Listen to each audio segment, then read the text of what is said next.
Bonjour et bienvenue dans cette nouvelle vidéo sur l'énergie et la puissance électrique.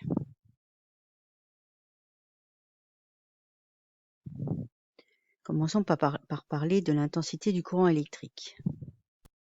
On met souvent en parallèle intensité du courant et débit d'eau.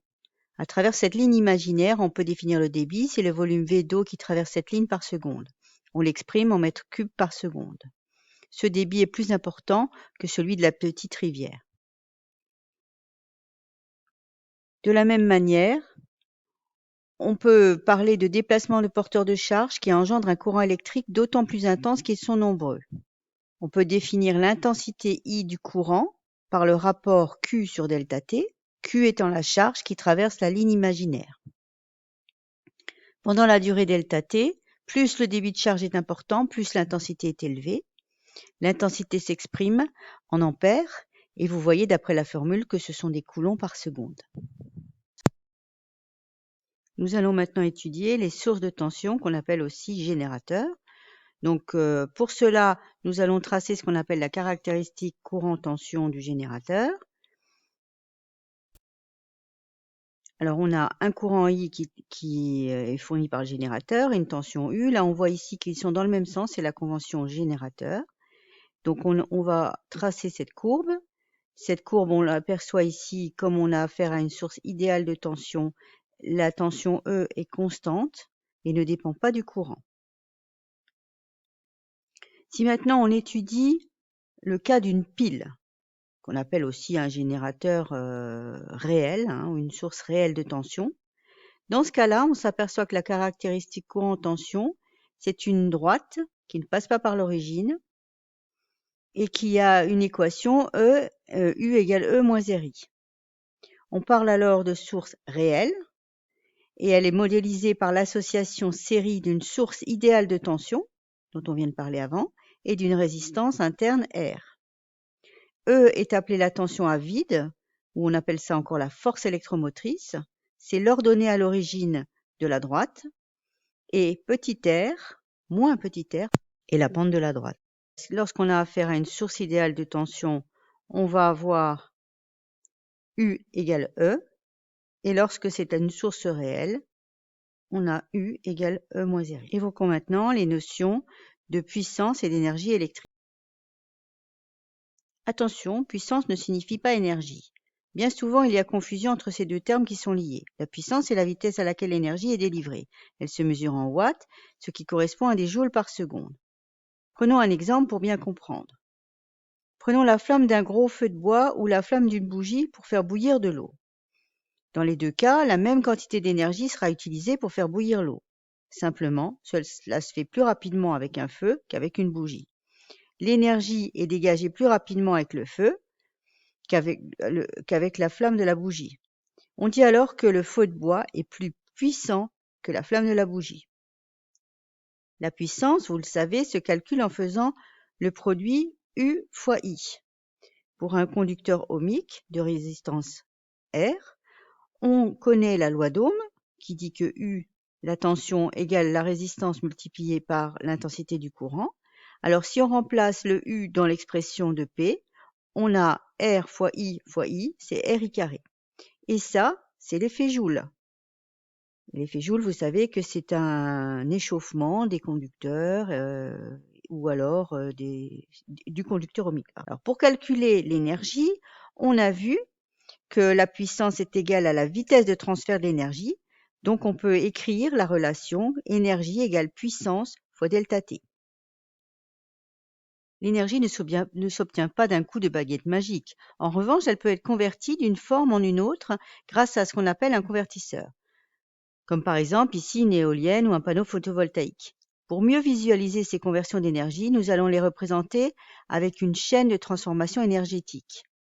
Pour alimenter le convertisseur d'énergie, ici représenté par un ovale, il faut une source d'énergie représentée par un rectangle, comme un exemple, par exemple le soleil, l'uranium radioactif, le vent ou encore le gaz naturel, pour ne citer que cette source, qui va fournir de l'énergie au convertisseur sous une forme dépendant de la source étudiée. Le convertisseur va ensuite la transformer en une ou plusieurs formes d'énergie, ici représentées par des flèches. Les différentes formes d'énergie apparaissent ici. Abordons le vocabulaire général associé à une chaîne énergétique. La forme d'énergie allant de la source au convertisseur est appelée énergie reçue ou absorbée, puisqu'elle est reçue par le convertisseur étudié. En sortie du convertisseur, on trouve l'énergie utile, utilisable, exploitable. C'est celle qu'on utilise, pour laquelle on utilise ce convertisseur. Mais on trouve également l'énergie perdue ou dissipée. C'est une forme d'énergie qui n'est pas souhaitée lors de l'utilisation du convertisseur, mais dont la formation est souvent inévitable. Prenons maintenant l'exemple de l'éolienne comme convertisseur. La source d'énergie est le vent. L'énergie reçue par l'éolienne est l'énergie cinétique.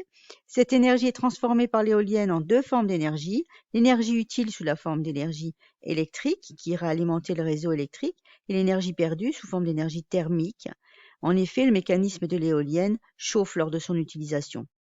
Donc, dans la plupart des exercices, c'est la chaîne sous cette forme-là qu'on vous demandera de réaliser et de s'adapter selon le convertisseur étudié pour pouvoir calculer son rendement.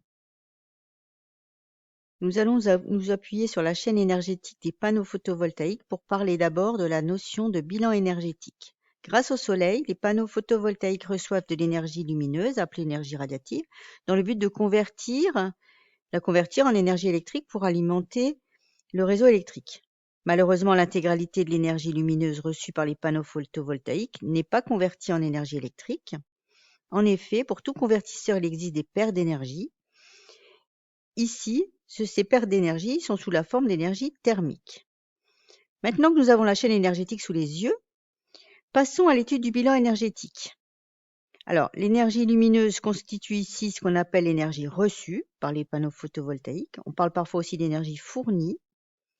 L'énergie électrique est l'énergie utile, utilisable aussi. Et l'énergie thermique s'appelle l'énergie perdue. Prenons par exemple l'énergie reçue par des panneaux photovoltaïques qui vaudrait 100 joules, qui serait convertie en 20 joules d'énergie utile et 80 joules d'énergie perdue. On visualise aisément que 100 joules, c'est 20 joules plus 80 joules. Hein. Autrement dit que l'énergie reçue, c'est l'énergie utile plus l'énergie perdue. Cette égalité traduit la conservation de l'énergie et est généralisable pour n'importe quel convertisseur étudié. La puissance étant proportionnelle à l'énergie, il est possible de réaliser exactement les mêmes chaînes et les mêmes bilans. Pour cela, il faut remplacer le terme énergie par le terme puissance, comme affiché à l'écran. Revenons à la chaîne et au bilan énergétique et étudions la nouvelle notion, la notion de rendement. On définit le rendement que l'on note état, c'est une lettre grecque, comme le rapport de l'énergie utile sur l'énergie reçue. C'est une grandeur sans unité à condition que les grandeurs soient dans la même unité, en l'occurrence, et toujours inférieure ou égale à 1.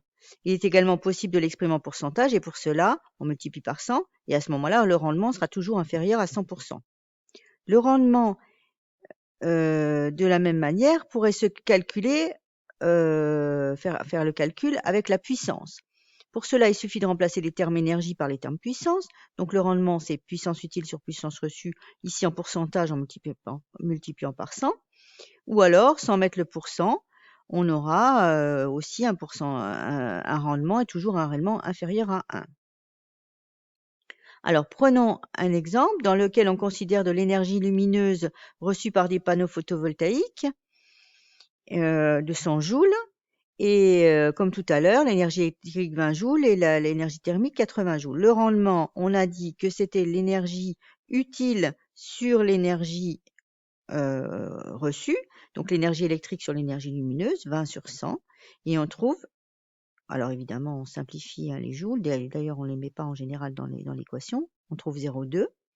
Si maintenant on veut faire le calcul avec la puissance, donc on aurait une puissance ici de 1200 watts, une puissance fournie de 234 watts, donc le rendement ce serait 234 sur 1200, la puissance électrique sur la puissance lumineuse. Donc ici on multiplie par 100 pour l'avoir cette fois-ci en pourcentage et on trouve ici un rendement qui est pratiquement égal à celui qu'on avait tout à l'heure, qui est égal à 19,5%. Alors que faut-il retenir ? D'abord au niveau du courant électrique. Donc soit c'est un déplacement de charges électriques, des charges positives et négatives dans un électrolyte ou d'électrons dans un conducteur, et que l'intensité est définie par le débit, la charge électrique transportée divisée par le temps. Et c'est en ampères. Il y a des sources réelles de tension continue. Une source réelle, elle est composée d'une source idéale de tension U égale E et d'un résistor en série. Et donc la tension U s'écrit E moins RI. Et vous voyez que la caractéristique, c'est une droite qui descend, c'est une droite affine. Avec E qui est l'ordonnée à l'origine et la pente c'est moins R. Bilan de puissance. Relation entre puissance et énergie. La puissance et l'énergie par unité de temps. Et la puissance consommée par un récepteur. Donc ici, on a un récepteur quelconque. Ce serait U fois I. Et la puissance fournie par un générateur, c'est aussi U fois I, mais c'est la tension du générateur multipliée par le courant. Si on a affaire à un dipôle qui est un résistor, on remplacera U par RI. Les rendements d'un convertisseur, c'est la puissance consommée. On a la puissance consommée qui est transformée en puissance utile et puissance perdue. Alors, il y a un petit problème dans le document. Et le rendement, c'est donc la puissance utile sur la puissance consommée. Je rappelle qu'on peut aussi calculer le rendement avec les énergies. Merci de votre attention et à bientôt.